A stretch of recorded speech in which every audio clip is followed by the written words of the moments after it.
Friends, this is an auspicious occasion, not only for your minister, Neil, and his soon-to-be bride, Donna, the whole congregation. Wow, we are celebrating something momentous, and I'm glad you are part of that. Glad you can be part of this electronically and still feel the energy that's here.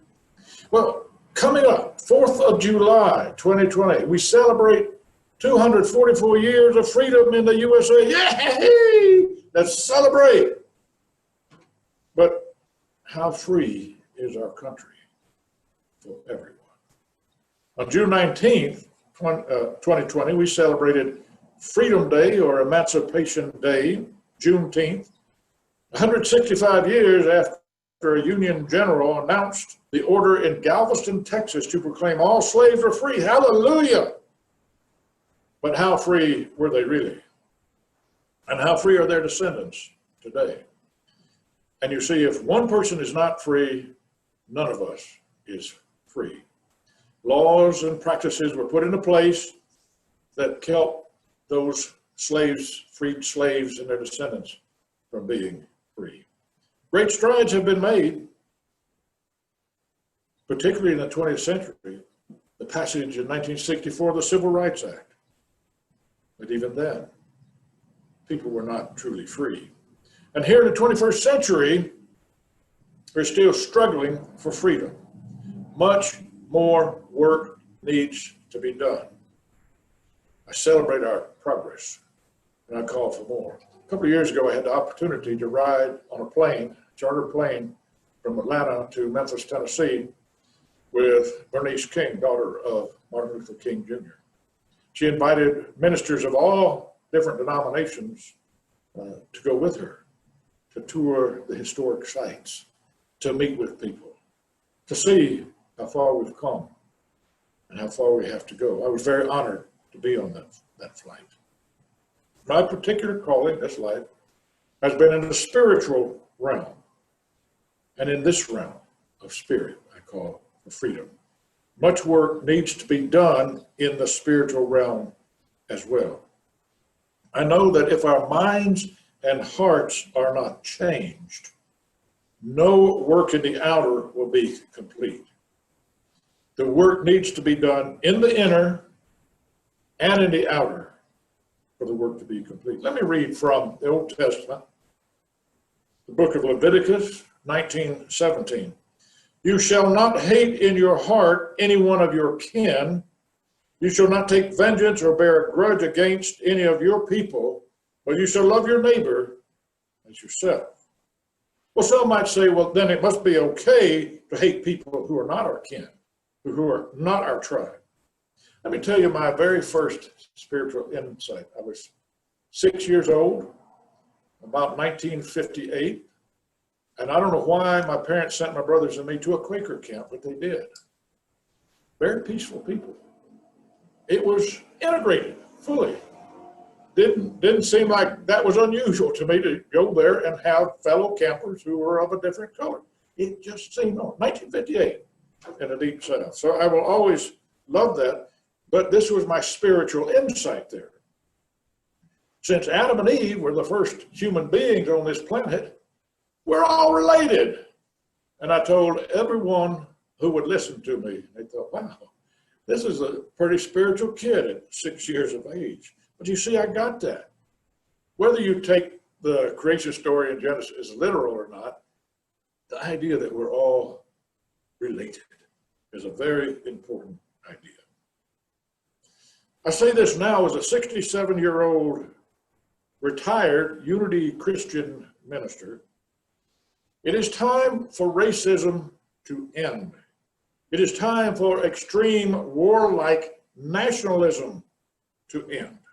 We are one race, the human race, and we have one home, planet Earth.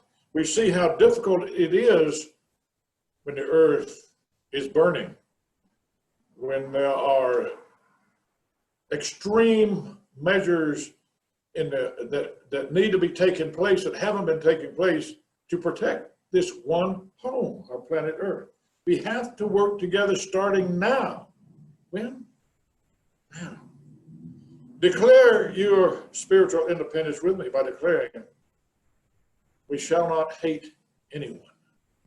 We shall not hate anyone. We shall not hate anyone, period. The law said we should not hate in our hearts. We should not hate in our deeds.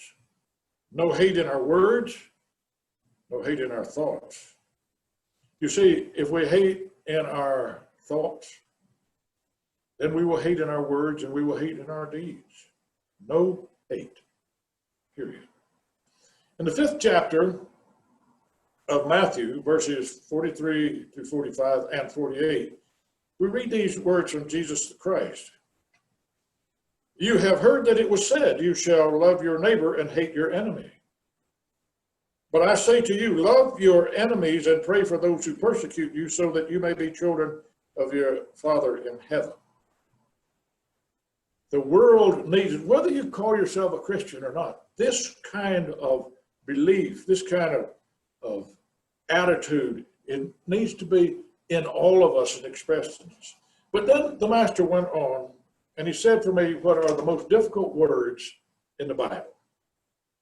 Be perfect, therefore, as your heavenly Father is perfect. Whoa, that's big, isn't it?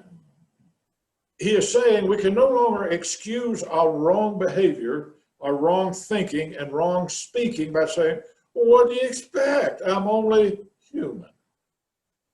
We are children of God, and we must act like we are children of God. Now, I was one of the fortunate people who have grown up in a Unity church. And I love that they didn't start out by saying you're a lowly sinner and, you know, that's all you'll ever be and end the story. But it was no. I heard it a lot, frankly. My brothers and I were rowdy, and we didn't have a father around. We were not very prosperous. So we acted out sometimes. I got accused of eating all the cookies in the fellowship hall. I'm sure they meant my brother when they told me about that. But they said, you're a child of God. Now act like it. What would a child of God act like?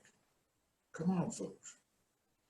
Some years ago, I was invited to speak at a retreat for the Unity Church in Washington, D.C.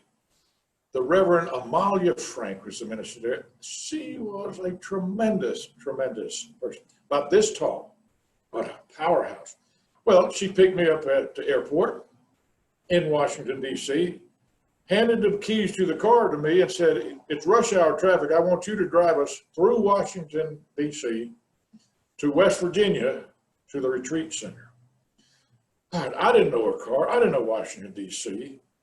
But there I was trying to drive, and someone cut me off. Has anyone ever cut you off in traffic? I mean, really. I don't know if they do in Payson, but I know they do in Phoenix, and Tucson, and Atlanta.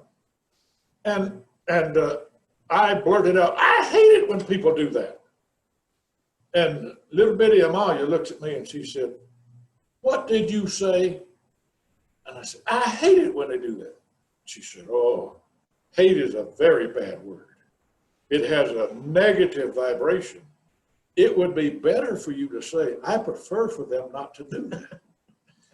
And I was thinking, I hate it when somebody lectures me like that when I'm driving in traffic. It's hard enough to drive. I don't know this place. Blah, blah, blah, blah. But I kept my mouth shut. Why? Because she was right. She was right. That energy communicates. And so I have learned to send light and love to people who do that. It makes things so much better driving in traffic. Now, Neil, it's been a while since you've lived in Atlanta, but traffic has gotten worse. There, you lived in Maryland, D.C. area. Oh, the traffic, you know. So, yeah, that vibration community. You don't even have to say it. You can think it. And so, learning to say, I would prefer for someone not to do that, that's still a little hard for me. But if I want spiritual independence, I'm going to have to give up hate in thought and word and deed. I'm going to have to give up this getting on the high horse that I'm better than you are, because I don't do that in traffic. But to know, they're probably in a hurry. It's been a long day. It's hot. They're tired. They want to get home just as much as I want to get through Washington, D.C., get to the countryside, to this beautiful retreat center in West Virginia. Let me go to the words of Jesus in Luke 6, verses 27 through 31. I say to you that listen.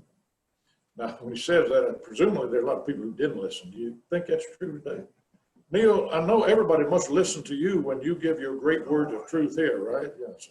But so that's a funny phrase, don't you think, from Jesus? I say to you that listen, love your enemies, do good to those who hate you, bless those who curse you, pray for those who abuse you. If anyone strikes you on the cheek, offer the other also. And from anyone who takes away your coat, do not withhold even your shirt. Give to everyone who begs from you, and if anyone takes away your goods, do not ask for them again. Do to others as you would have them do to you. This is the well-known golden rule. Almost every religion, and you know I'm involved in interfaith activities and served on the board of Interfaith Community Initiatives. I've been to 3 parliaments of the world's religion. I actually had the privilege to represent unity at the Parliament of the World's Religions in Cape Town, South Africa in 1999, and Nelson Mandela was our host. You want to talk about someone who learned to give up hate and to teach people not to hate? That's what I'm talking about. So it's the golden rule. And I have heard that it was said that Mahatma Gandhi said something to the effect, I cannot find exactly, I have looked for this, but he said, I have studied Christianity. And the only fault I can find with it is nobody's ever tried it. Oh, nobody's ever tried it. Could that be said of unity? Could be said of almost all, doesn't it? The world is crying out for us to practice what we preach, particularly the golden rule. A Roman Catholic nun once said, Jesus only taught 2 things, love and do not judge. Love and do not judge. But he knew that we would sometimes forget, so he added a 3rd teaching, forgive, I say to you. Well, if we forget love and do not judge, then forgive comes up. And I'd like to say in my family, they're pretty smart, my family. And I come from a long line of judges. Not a one is served on the bench. Judgmental. Because what did also Jesus say about judgment? The way you judge others is the way you're going to be judged. And I'll tell you something.